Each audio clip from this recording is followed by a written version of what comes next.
नमस्कार दोस्तों, मैं दिलीप कुमार। दोस्तों, आप तमाम बीएसएससी प्रथम इंटर स्तरीय बहाली से संबंधित परीक्षार्थियों को दिल से धन्यवाद कि आप लोगों ने जो एकजुटता दिखाई और जो लगातार छात्र आंदोलन किया, उसके वजह से ये बहाली यहाँ तक पहुँच पाई है। और कल जो एक लेटर वायरल हुआ जिसमें ये बीएसएससी के काउंसलिंग से संबंधित जगह का चर्चा किया गया है, तो कहीं ना कहीं इससे ये लगता है कि 15 नवंबर को जो आप लोगों ने एकजुटता दिखाई, आंदोलन किया, उसका असर हुआ और बीएसएससी काउंसलिंग कराने में जुट गई है। और 2 दिसंबर से 15 दिसंबर के बीच काउंसलिंग संभावित है। ऐसा लगता है कि अब हो जाएगा काउंसलिंग, लेकिन हम लोग को एकजुट होकर आवाज़ उठाते रहना है, क्योंकि अभी तक काउंसलिंग की तिथि ऑफिशियली घोषित नहीं हुई है। और काउंसलिंग के बाद भी आपको फाइनल रिजल्ट के लिए और ज्वाइनिंग के लिए भी संघर्ष करना पड़ेगा। और आप लोगों ने खुद देखा है कि अभी तक इस बहाली में आगे तभी कुछ हुआ है जब आप लोगों ने एकजुट होकर आवाज़ उठाई है। तो आप लोगों को दिल से धन्यवाद कि आप लोग शुरू से एकजुट होकर आवाज़ उठाते रहे हैं और एकजुट होकर आंदोलन में भाग लेते रहे हैं। तो ये काबिले तारीफ है। आप लोगों ने जो प्रयास किया है वो काबिले तारीफ है। इसलिए आप तमाम परीक्षार्थियों को दिल से धन्यवाद। और हम उम्मीद करते हैं कि आगे भी आप लोग इसी तरह एकजुट होकर अन्याय के खिलाफ, शोषण के खिलाफ आवाज़ उठाते रहेंगे। और अगर कहीं भी समाज में, देश में, राज्य में कहीं भी कुछ गलत हो तो वहाँ विरोध आवश्यक है, तभी वहाँ न्याय मिल पाएगा। अन्यथा फिर वो मामला दब के रह जाता है। तो इसीलिए जहाँ भी गलत हो वहाँ विरोध कीजिए। और अभी तक आप देख रहे हैं कि जब भी ये छात्र आंदोलन हुआ है तो कुछ ना कुछ बीएसएससी ने किया ही है आगे।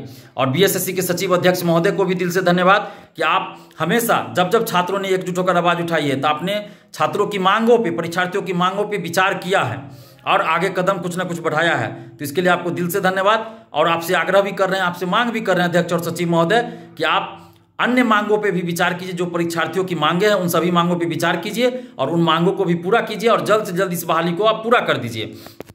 और आप तमाम परीक्षार्थियों से भी हम आग्रह कर रहे हैं कि एकजुट बनाए रखिए। और जॉब में जाने के बाद भी आप इस संघर्ष को याद रखिएगा कि जो आपने 7.5 सालों में दुख और दर्द झेला है, जो संघर्ष किया है, उसको याद रखिएगा। और आप ऐसा जरूर कीजिएगा कि आपके हाथ से, आपके कलम से, आपके वजह से किसी के साथ अन्याय न हो, शोषण न हो। और जो दुख दर्द आपने झेला है, आपके वजह से किसी को दुख दर्द न झेलना पड़े। और जो भी वर्क हो, डिपार्टमेंटल हो, फाइल कोई हो या जनता का वर्क हो, तो उसको तीव्र गति से जितना हो सके पूरा कीजिएगा। लेट लतीफ़ी नहीं कीजिएगा और ना ही कोई बहानेबाजी कीजिएगा, क्योंकि हम लोग का मकसद है बिहार के लिए कुछ करना, बिहार में बदलाव लाना और जो प्राचीन गौरव था बिहार का उसको वापस लाना। तो ये तभी संभव है जब हम सभी मिलकर काम करेंगे और बिहार को बेहतर बनाने के लिए काम करेंगे। चाहे हम जिस क्षेत्र में भी हो, उसी क्षेत्र में हमको अच्छा काम करके दिखाना है, अपने राज्य के लिए, अपने देश के लिए। और अभी डॉक्यूमेंट्स वेरिफिकेशन होना बाकी है। डॉक्यूमेंट्स वेरिफिकेशन दिसंबर में होगी।